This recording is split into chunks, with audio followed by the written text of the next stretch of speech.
Good morning. Well, I got out here this morning before the sun come up. It's just now getting over there while it's nice and cool, and I went all the way around this thing and rolled out me a real good heavy coat of paint. It's still real wet. I started to move all these blocks and I thought, why move them? I'll just flip this one over and then I can use this for a set of steps. And then I had a few others and I just hooked onto my little wagon and drug them around here and just made me a little set of steps just to make, it's a pretty good little step to get up there. But I've gone all the way around this thing and painted it real heavy. I mean, it's been an hour and it's still wet. So that ought to really let it soak in really good. I put it on there real thick so that it could just soak into the wood and really penetrate it. But yeah, I've gone over it pretty blame good. And I come over here and got the rest of the blocks and had me another fire this morning, and it's just about to go out. I'm fixing to do a little bit of spring cleaning around here.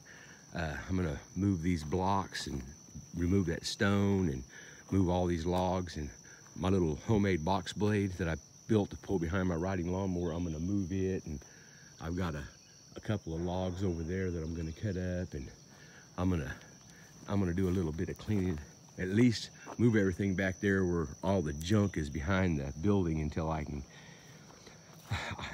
after I get through with the cabin, I'm gonna build me a little porch, come out here, say 16 foot or so, and that'll give me a place to put my concrete mixer, my backhoe, my four-wheeler, riding lawnmowers, all that kind of stuff to get it out of my shop. So I have a little more room for a little workshop there. I'm gonna, boy, as bad as I hate to, I'm gonna have to buy me at least 1 or 2 more loads of gravel. And that stuff's gone up to $600 a load because of the price of diesel. I don't need it right now, so I'm not ordering it anytime soon. Maybe the gas prices have come down or diesel prices have come down where it doesn't cost me quite so much. This was $5.50 a load, and that's not a whole load. I've mixed all these pillars and all the concrete for this off of this, and I used quite a bit of this over there in front of my travel trailer. And I think I've got some Roundup, I'm not for sure. I'm gonna spray that grass around. There's a great, this used to be, if you watch one of my other videos, you'll see us cutting down a great big huge white oak. I didn't want to cut it down, but it leaned right to where I'm gonna build my cabin, and me and my brother and my dad come out one afternoon, and I've been slowly burning this. And as soon as I get the cabin built, my satellite dish, I'll move it and move that other post, and I'm gonna bring my burn ring over here, and I'll start just my burn ring. I think it's 4 foot 7 inches across, something like that. And I'm gonna start burning this again and try to get it burnt down, because that's a big old stump. I mean, it goes way, well, you can see how tall the grass is. That's how far out the roots go. And that tree that was there, you couldn't reach around it. It was as big or bigger than that tree. It was the biggest tree on this lot, I'd have to say. It was more like the, well, see how that one over there is leaning? That tree, I couldn't reach around it if I wanted to. That's a big tree. And it was leaning not quite as drastic as that one, but it was leaning like that.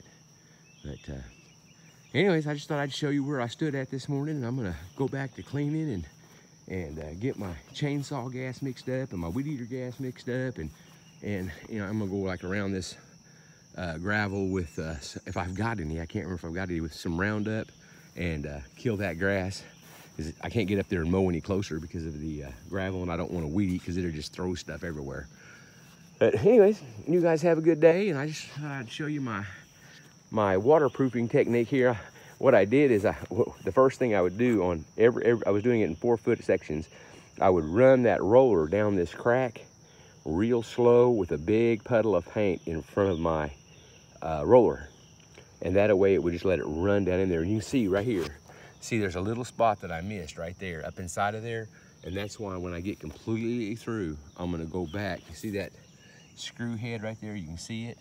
You can see those little spots like that. Now when I go back over and paint the second coat on it here in about probably 4 or 5 hours, I'll be able to see those spots and get them.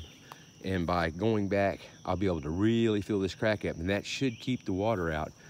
I didn't notice it until this morning, but you can see a separation right there, and that was done before I started putting the paint on. But what I may do is just take a utility knife and cut that little section out so I can just soak it in paint to keep it from swelling, because I don't want any swelling going on.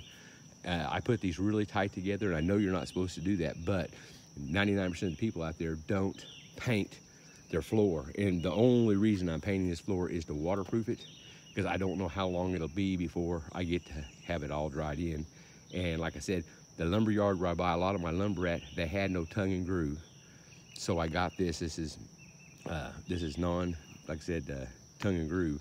But I see it's 2, 4, 6, 8, 10, 11, 12, 13, 14, 15, 16, 17. There's 18 screws just right there. You know, I really screwed it down well. I think there was between 50 and 55 screws, something like that, per board. So that ought to hold it down, keep it from moving around. Plus the paint, and the paint will act as a glue. I went around the edge really tight, and I'll, like, see right there, you can see inside of that hole, there's a shiny screw, and I don't want that. I want everything absolutely covered. If you don't know, I'm a professional painter, so therefore I'm a little bit pickier than most people. I know it's going to be all covered up eventually, but I want it right, and I want it the way I want it.